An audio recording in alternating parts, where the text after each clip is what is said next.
right? Pitching is when the ball's in the air more than it's on the ground. And that's what we're kind of going from. We went from opposite. We went from driver to pitching. Okay? So with driver, more weight's on our right side. So we had 60% on the right. Now we're pitching 60% on the left. So we went from extreme to extreme on the opposite. So we also went to the shortest club in the bag. We had the longest one over there.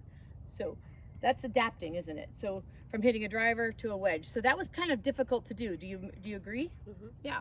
So when we're hitting pitches, what's really, really important is that we get the ball. We're only working on just standard little pitch shot here where the ball's in the center of the stance. Okay, we're not trying to hit it high. We're not trying to hit it low. If I want to hit it high, ball's going to be forward. If I want to hit it low, the ball's going to be back in my stance. That means it's towards my right foot, not my forward foot. Okay, my left foot.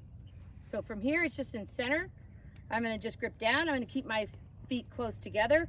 You'll notice that my head and my nose is in line with the ball.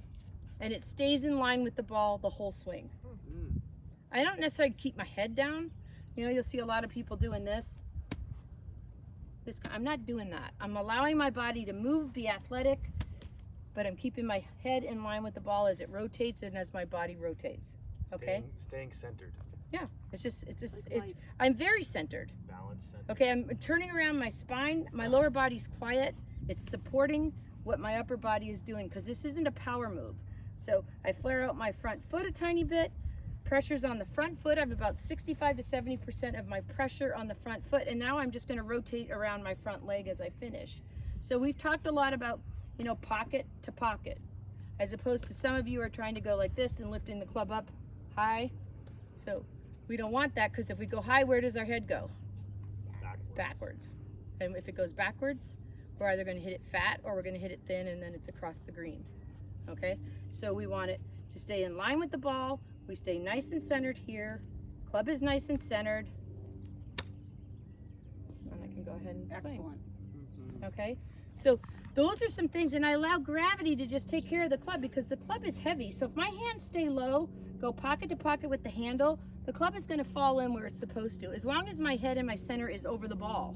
As soon as that starts moving back and forth, either in front of the ball or behind the ball, that's where the club's going to bottom out. And that's what we have to understand what happens on this short game. Remember, the club hits the ball in the air.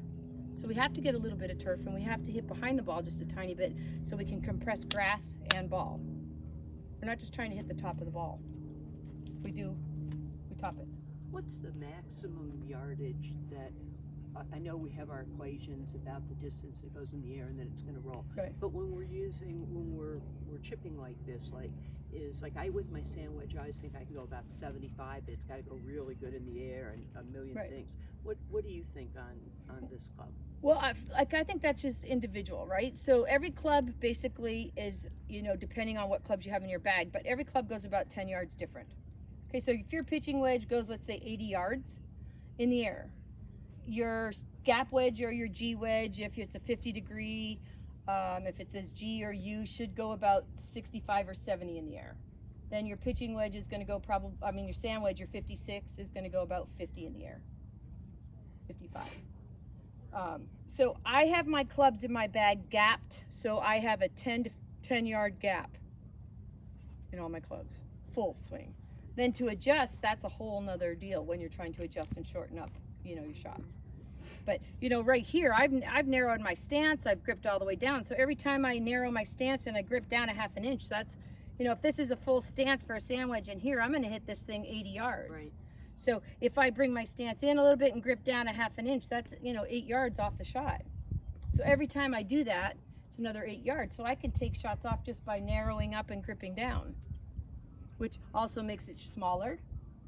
You know, I don't have to make anything bigger. I'm just making everything smaller and smaller, which makes the swing smaller, keeping the same tempo. It's pretty easy, right? And if I fear that I'm not keeping my weight enough to the left, if we move the left foot and we open the stance a little bit, that also puts a lot of pressure on the left foot, which keeps weight on the left. Okay, so we want to feel like we're left. Okay, this way. I'm not a big proponent of this look here. You know, where you get like this, where this isn't a driver, right? So we get like this, now the head's back here, so the bottom of the arc's back here. I really like to be centered this way over the ball. So some of you are going to feel really left when you do that, which is normal, because we want that club to come in and bottom out, and then finish around our left pocket. Cool? Good.